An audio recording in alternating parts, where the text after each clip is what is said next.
الحديث الثاني حديث لكجي عن عمر رضي الله عنه لا تيودع عمر كي الله باكي ينسي أيضا نيكسي قال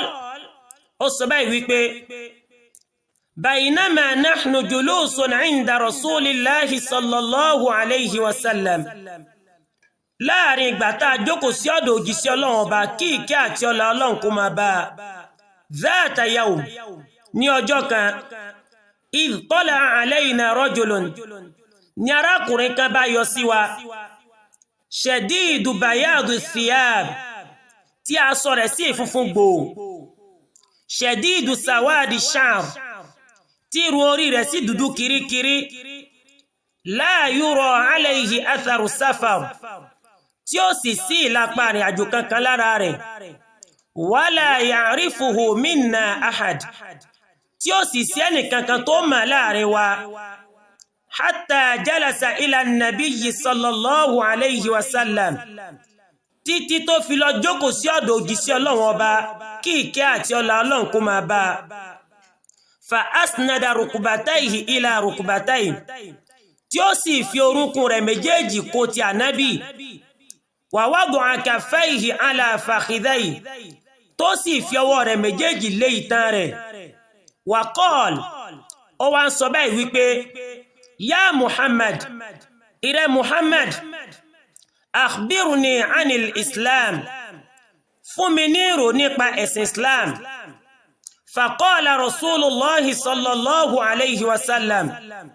òjíṣẹ́ Ọlọ́run ọba kí ìkẹ́ àti ọlá Ọlọ́run kó máa bá ó wá sọ báyìí wípé al-islam orí ẹ̀sìn islam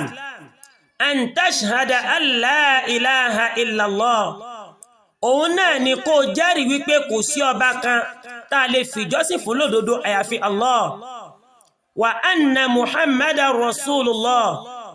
àti pé dájúdájú anabi muhammad òjíṣẹ́ Ọlọ́run ọba ni wa tuqima as-salah kó sì máa kírun wa tu'tiya az-zakah kó sì máa yọ zaka wa tasuma ramadan kó sì máa gba àwẹ̀ ramadan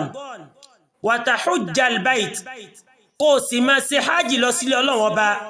in istata'ta ilayhi sabila nígbà tí ó bá lágbára qal ó sọ báyìí wípé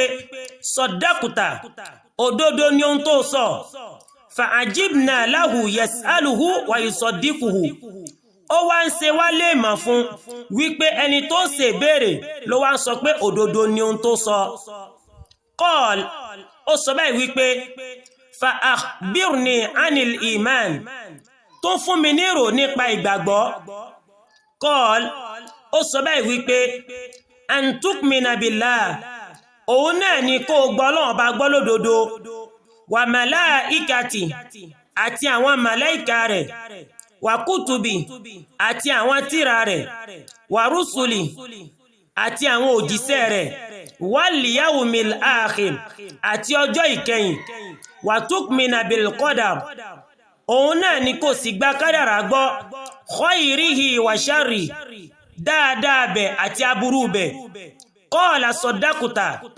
ó sọ wípé òdodo ni ohun tó sọ qala ó sọ báyìí wípé fa akhbiruni anil ihsan tó fún mi ní ìrò nípa dáadáa qala ó sọ báyìí wípé an ta'budallah ka'annaka tara òun náà ni kó máa jọ́sìn fọ́lọ́run ọba bí ẹni wípé òun rí Ọlọ́run ọba fa in lam takun tara tó bá sí ẹ̀wà rọ́lọ́run ọba fa innahu yarak Ọlọ́run ọba ń rí ọ qala ó sọ báyìí wípé fa akhbirni ani sa'a tó fún mi ní ìrò nípa ọjọ́ ìkẹyìn qala ó sọ báyìí wípé mal mas'ulu anha bi a'lama min as-sa'il ẹni tí ń ṣe béèrè ó nímọ̀ nípa rẹ̀ ju ẹni tí ń béèrè lọ́wọ́ rẹ̀ lọ qala ó sọ báyìí wípé fa akhbirni an amaratiha tó fún mi ní ìrò nípa àwọn àmì rẹ̀ qala ó sọ báyìí wípé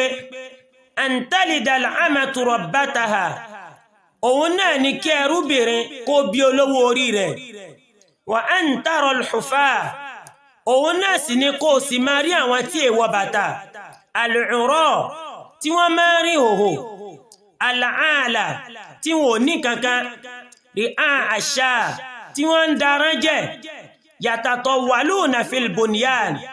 tí wọ́n máa gbé náà wọn lé láńlá summa intalaqa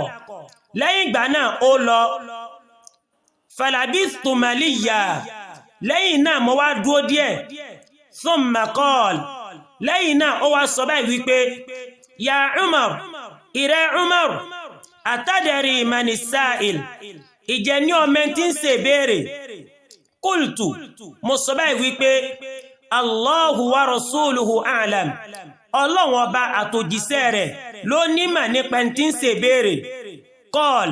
ó sọ báyìí wípé fa innahu Jibril ẹni tí ń ṣe béèrè Jibril ni ataakum yu'allimukum dinakum ó wá láti wá fi ẹ̀sìn mọ̀ yín ni rawahu Muslim ló gbà wá